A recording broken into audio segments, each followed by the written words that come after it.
ॐ भूर्भुवस्वः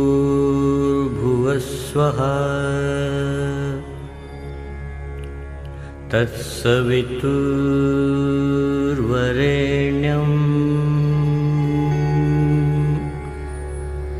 भर्गो देवस्य धीमहि धियो यो न प्रचोदयात्।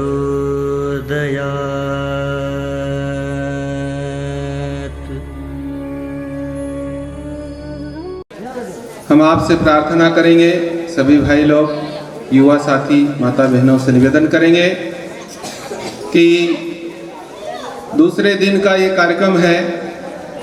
आप समझते होंगे कि भाई साहब कल शाम को डक्साप आए थे, वो बड़े महाराज होंगे और ये छोटे महाराज होंगे, या ये छोटे होंगे वो बड़े होंगे।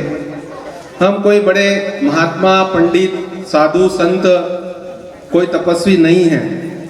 ये हम बता दें आपको कि हम तो आपके बेटे हैं, आपके भाई हैं, आपके ही जैसे हैं, केवल पार्ट कर रहे हैं, है ना। नाटक जैसे होती है ना, नाटक में अलग अलग पार्ट दिया जाता। पहले रामलीला होती थी, वैसा ओझरा में भी होती थी ना, और बामंदी में, ओझरा में, आपके क्षेत्र में भी होती होगी। उसमें पार्ट दिए जाते थे कि ये हनुमान जी का पार्ट अदा करेगा, ये सीता माता का पार्ट अदा करेगी, या अभी फिल्मों में जो रोल दिया जाता है, व्यक्ति कोई और होता है, रोल किसी का होता है। उसी प्रकार से भाइयों बहनों, हम भी परम पूज्य गुरुदेव के बेटे बनकर के, युग ऋषि के बेटे बनकर के हम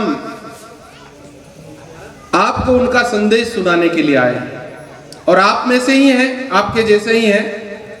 हम भी खेती बाड़ी करते हैं, हमारा भी परिवार है, काम करते हैं, आपके ही जैसे हैं। लेकिन हम ये आपको 100%, 101% विश्वास दिला करके कहते हैं कि हम जिसकी चिट्ठी लाए हैं, इस चिट्ठी में से बताएंगे आपको, हम जिसकी चिट्ठी लाए हैं, और ये चिट्ठी केवल ग्राम करौंदिया के लिए नहीं, कसराव तहसील के लिए नहीं, इंदौर संभाग के लिए नहीं, मध्य प्रदेश के लिए नहीं, भारत के लिए नहीं, पूरे संसार के कल्याण के लिए युग ऋषि ने लिखी है। उस चिट्ठी को हम आप तक पहुंचाने का प्रयास करें। और उस चिट्ठी की बात किसके लिए है? आप हम सबके लिए और पूरे विश्व के कल्याण के लिए। भाइयों बहनों, परम पूज्य गुरुदेव पंडित श्री राम शर्मा आचार्य शांति कुंज हरिद्वार आप सभी परिचित हैं। उन्होंने दुनिया की समस्याओं का समाधान अपने विचारों में लिखा है। उन्होंने अपनी चिट्ठी में लिखा है कि मनुष्य दुखी क्यों है, परेशान क्यों है, आज जिस प्रकार से मनुष्य को आनंद चाहिए थे वो आनंद क्यों नहीं मिल रहा है। छोटी छोटी सी समस्याओं से लगा करके विश्व स्तरीय समस्याओं का समाधान परम पूज्य गुरुदेव ने किया है। तो भाइयों बहनों, आइए हम इस सत्संग के माध्यम से उस ऋषि की बात, जिन्होंने 4 वेद, 18 पुराण, 108 उपनिषदों का भाष्य किया है, जिन्होंने हमारे लिए, आपके लिए ऐसे विचार भेजे हैं, ऐसे सूत्र भेजे हैं, जिस प्रकार से छोटे बच्चे सूत्र के माध्यम से गणित के कठिन सवाल हल कर लिया करते हैं, उसी प्रकार से गुरुदेव ने छोटे छोटे से सूत्र भेजे हैं। उन सूत्रों के माध्यम से हमारे परिवार में, हमारे घर में, हमारे गांव में, हमारे समाज में, हमारे राष्ट्र में खुशहाली कैसे आए, बस उन्हीं विचारों को हम सुनने के लिए सत्संग के माध्यम से आज यहाँ पर विराजित हैं।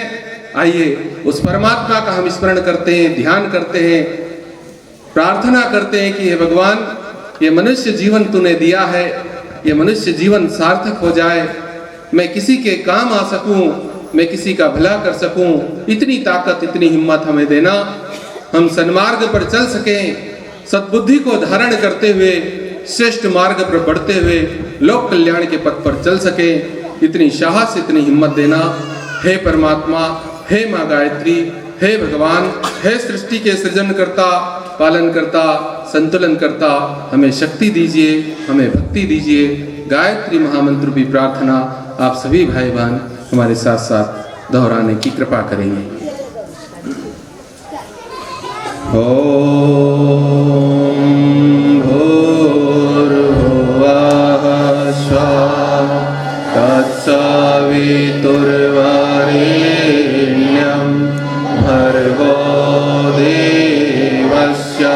धीमहि धियो यो नः प्रचोदयात्।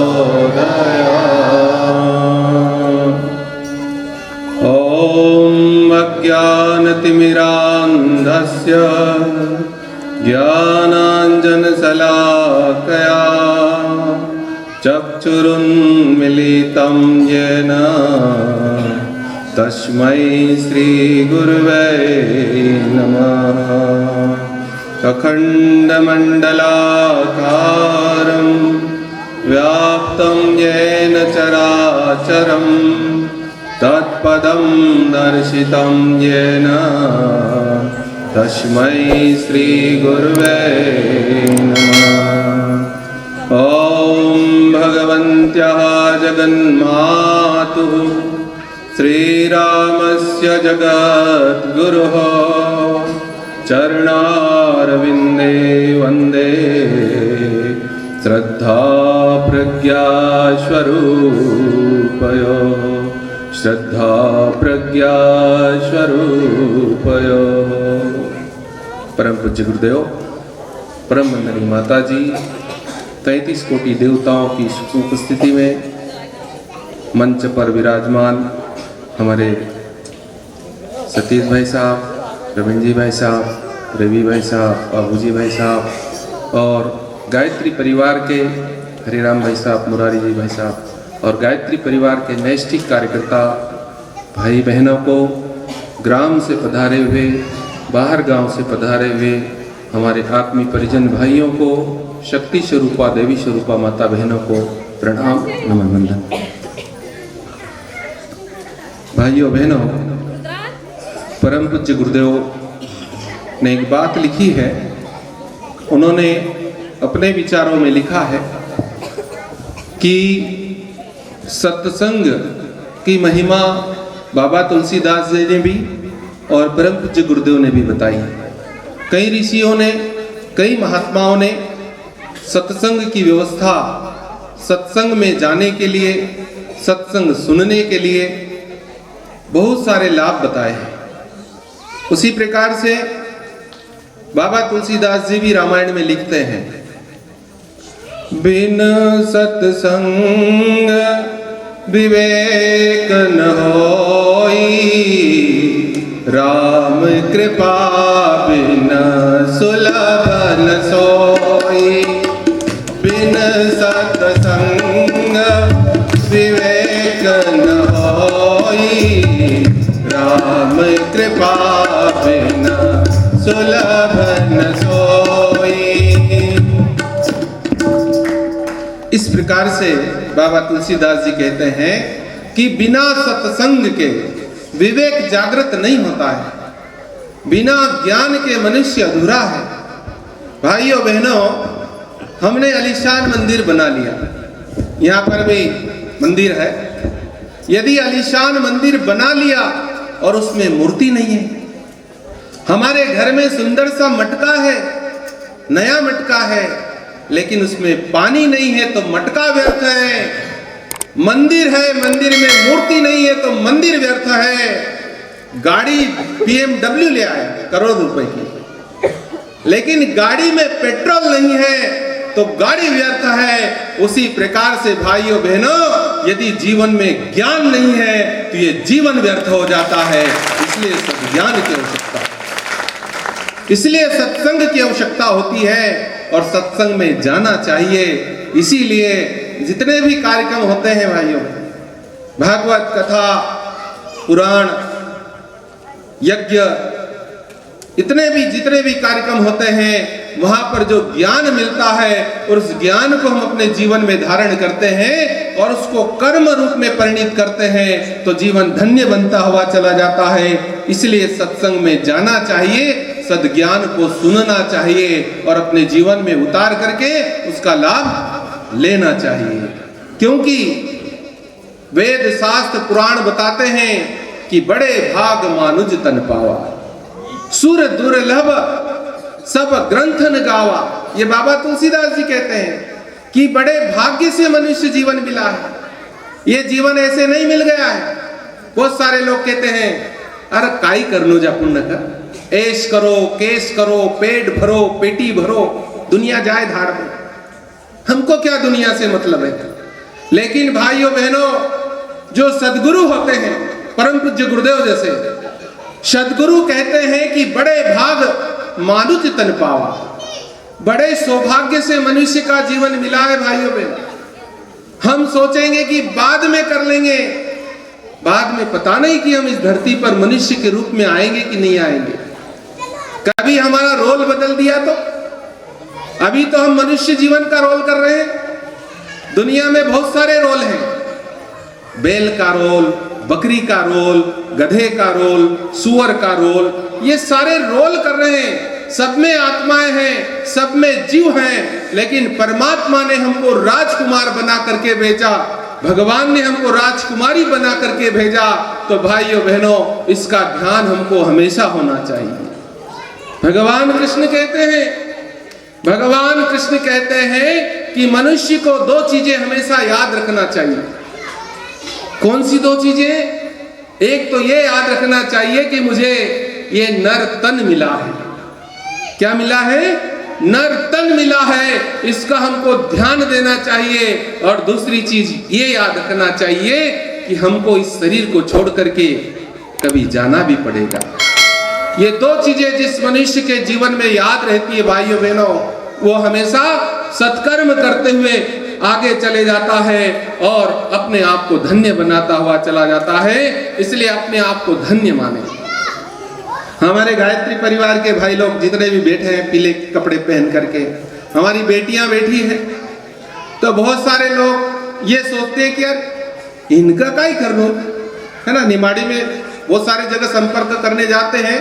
आजकल तो भाइयों बहनों गायत्री परिवार को सभी पहचानते हैं कि गायत्री परिवार का लक्ष्य है मनुष्य में देवत्व को जगाना और इस धरती को स्वर्ग बनाना। ये गुरुदेव ने गायत्री परिवार को लक्ष्य दिए हैं। गायत्री परिवार का उद्देश्य है भाइयों बहनों कि बिना स्वार्थ के लोगों के अंदर सद्ज्ञान पहुंचा देना, गुरुदेव के विचारों को पहुंचा देना, उनके घर में आनंद आ जाए, उनके घर में सुख आ जाए, बेटा सेवा करने वाला बने, बेटी रानी लक्ष्मीबाई बदालसा गार्गी बनती हुई चली जाए और बेटे रामकृष्ण गौतम गांधी बनते हुए चले जाएं।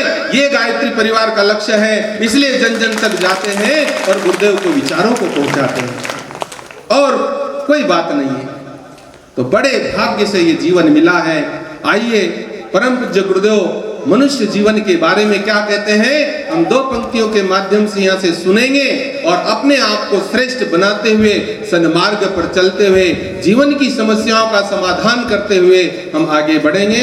इस भाव के साथ में अपने आप को जानना है, अपने आप को मनुष्य जीवन को जानना है और समझना है। आज दुनिया में बहुत सारी समस्याएं भाई साहब, बहुत सारी समस्याएं, और समस्याओं का समाधान केवल विचारों से होगा। गुरुदेव ने लिखा है कि बेटा यदि बदलाव होगा तो तोप तलवार और बंदूक से नहीं होता है, किसी के दबाव से नहीं होता है, किसी के प्रभाव से नहीं होता है, किसी के पैसे देने से बदलाव नहीं होता है। यदि बदलाव होता है तो विचारों से होता है, और जिस दिन विचारों में परिवर्तन आ जाता है जीवन शानदार बनता हुआ चला जाता है। ऐसे जीवन को प्राप्त करके हम इस धरती पर आए हैं। इस धरती को सौभाग्यशाली बनाने के लिए, इस धरती को श्रेष्ठ बनाने के लिए अपने जीवन को श्रेष्ठ बनाएंगे तो निश्चित रूप से जीवन धन्य बनता हुआ चला जाएगा और अपने आप को गौरवान्वित महसूस करेंगे। अपने आप को श्रेष्ठ जीवन मिला है, इसके लिए हम अपने आप को धन्य मानेंगे। इसलिए आइए भाइयों बहनों, हम अपने आप को जानें। आपने कभी, हमारी माता बहने भाई लोग भी बैठे हैं, आपने कभी बकरी को मंदिर जाते देखा कि नहीं? बकरी आई गई ना मंदिर में पानी चढ़ाना गई, ऐसा कभी देखा आपने? आपने किसी बैल को किसी की सेवा करते हुए या किसी को दान देते हुए देखा क्या? नहीं देखा है। आपने किसी शेर को समाज कल्याण के लिए काम करते देखा क्या? नहीं देखा है। क्योंकि केवल मनुष्य ही मंदिर जा सकता है, मनुष्य ही सत्कर्म कर सकता है, मनुष्य ही अपने आप को मनुष्य से महात्मा, महात्मा से देवात्मा और देवात्मा से परमात्मा तक पहुंच सकता है। वो मनुष्य है। इसलिए मनुष्य के जीवन को श्रेष्ठ मानना चाहिए, अपने आप को जानना चाहिए।